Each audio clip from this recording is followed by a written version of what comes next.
सच्चा वाकया न्यूज़ को सब्सक्राइब करें और घंटी वाला बटन ज़रूर दबाएं ताकि हर खबर मिले आपको सबसे पहले।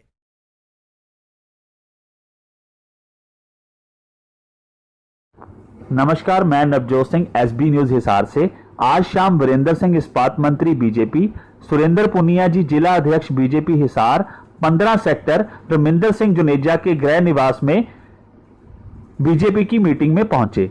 इस मीटिंग में आने वाले चुनावों को लेकर नई रणनीति तैयार की गई। इसी विषय में हमारी बात वीरेंद्र सिंह इस्पात मंत्री बीजेपी से हुई और उन्होंने बताया। नमस्कार जी, मैं नवजोत सिंह, एसबी न्यूज़ से।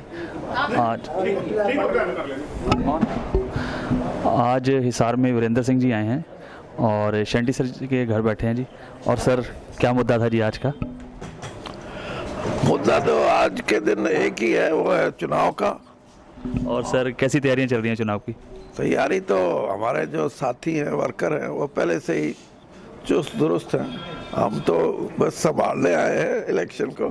चौकीदारी सही हो रही है सर?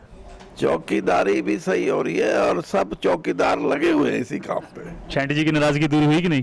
शेंटी जी के देखो घर बैठे तो इसका मतलब नाराजगी है ही नहीं।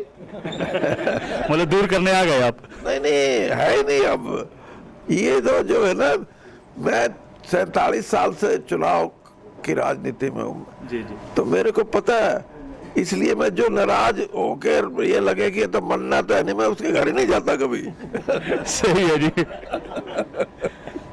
और सर, चौन मैनिफेस्टो में क्या मेन मुद्दा रहेगा इस बार? मैनिफेस्टो से अलग मुद्दा है। क्या चल रहा है सर? और वो ये है कि इस देश का आम मतदाता वोटर ये कह रहा है भाई मोदी जी को एक बार फिर हम मौका देंगे, और यही सबसे बड़ा मैनिफेस्टो है, यही सबसे बड़ा मुद्दा है। और आज अगर आप देखो तो जो राजनीतिक पार्टियां हैं, जो राजनीतिक पार्टियों के कैंडिडेट खड़े होंगे, लोगों के मन में उनके लिए कुछ नहीं है। लोगों के मन में ये है कि मोदी को वोट देना है और दोबारा से देश की बागडोर सौंपनी है। और सर, कितनी सीटें इस बार पक्की लग रही हैं जी? देखो, अपन कोई गिनती वाले बंदे नहीं है। हम तो ये बता सकते हैं आपको कि अगला प्रधानमंत्री और अगली सरकार, प्रधानमंत्री मोदी होंगे, सरकार एनडीए की सरकार होगी। और जो कितनी सीट आएंगी कितनी नहीं आएंगी, ये जब सरकार बढ़ेगी तो इसका मतलब हमारी बहुत ज्यादा आएंगी। तो सर, इस बार इकलौता आएगी या फिर कुछ खिचड़ी बनेगी? खिचड़ी का तो सवाल ही नहीं, खिचड़ी तो पहले भी नहीं थी। आप देखो 24 साल लगातार, 1989 से 1989 से 2014 तक इस देश के वोटर ने किसी भी राजनीतिक दल को स्पष्ट बहुमत नहीं दिया जी। जब 2013 में भारतीय जनता पार्टी ने गुजरात के मुख्यमंत्री नरेंद्र भाई मोदी को आगे किया कि ये आदमी है, इसको जरा देखो, तो जितना भी मतदाता था, वोटर था, उसने ये सोचा हाँ ये आदमी है भाई, इसको आजमा के देखो। तो पहली बार 24 साल के बाद स्पष्ट बहुमत हमारे को मिला। खुद हमारा ये भारतीय जनता पार्टी को भी इतनी उम्मीद नहीं होगी कि 283 सीट हमारे को मिले। तो 283 सीट पहली बार स्पष्ट बहुमत 24 साल के बाद मिला है। और इसी से देश के अंदर जो ये बदलाव हो रहा है, देश में जो एक नई सोच पैदा हो रही है, वो उसी का परिणाम है। आप अगर फ्रैक्चर्ड मैंडेट दे दोगे, किसी को कुछ ना हो, किसी के 100, किसी के 150, किसी को 200, तो फिर देश चल नहीं सकता, उसमें वो स्पीड नहीं आ सकती। तो सर, इस बार दोबारा सरकार बनाने के बाद पहला काम क्या रहेगा जी? पार्टी ने क्या सोचा है? देखिए, पहला एक काम नहीं होता, बहुत से काम होते हैं। और सबसे बड़ी बात यह है कि आज हमारे देश को दुनिया की बड़ी ताकतों में गिना जाने लगा है। जो स्पेस सुपरमेसी की बात है, स्पेस में जो हमने अपनी एक ताकत बना के रखी है, इन चीज़ों से दुनिया को ये लगने लगा कि ये देश अब आर्थिक तौर पे, रुपए पैसे के हिसाब से बहुत मजबूत देश बनने जा रहा है।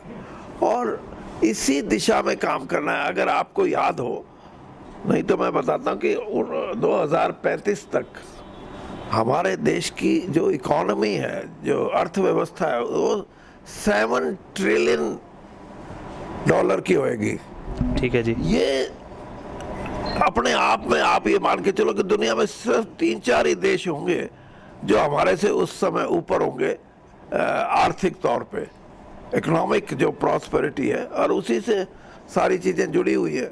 अब आप कहो कि पहले क्या चीज होगी, पहले हम कोई धनवान है तो गरीब देश रह ही नहीं सकता, गरीबी मिटाने के लिए और इस देश को एक अच्छी व्यवस्था देने के लिए, इसीलिए तो सीमाओं पे जो पाकिस्तान ने जो जिस किस्म की हरकत करी है, उससे आज देश इकट्ठा हो गया।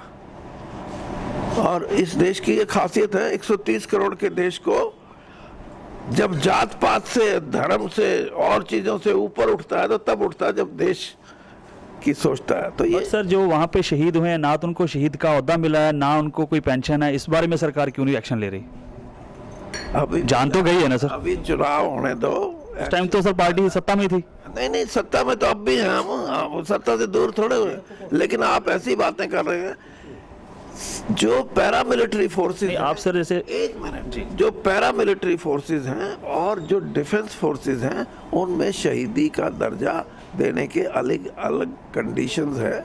और हरियाणा में तो हमने ये फैसला कर ही दिया कि चाहे पैरामिलिट्री फोर्सेस का भी कोई शहीद होगा तो उसको भी हम वो शहीदी दर्जा देंगे, और उतना ही पैसे देंगे जितने के 50 लाख रुपए देते हैं। जैसे अगर फौज का कोई होता है या एयरफोर्स का या नेवी का, तो यही स्टेटस हमने यहाँ भी हरियाणा के अंदर भी दिया है, और मुख्यमंत्री ने इसकी कई बार चर्चा भी की है। लेकिन आज देश ये नहीं देख रहा, आज देश ये देख रहा है कि मेरा मुल्क इकट्ठा और मजबूत कैसे रहे, और यही ताकत है हमारे देश को। वरना तो यहाँ इतने अनेक धर्म हैं, जातियां हैं, भाषाएं हैं, लेकिन जब देश की बात आती है तो सब एक होते हैं, और इसी से मुल्क की ताकत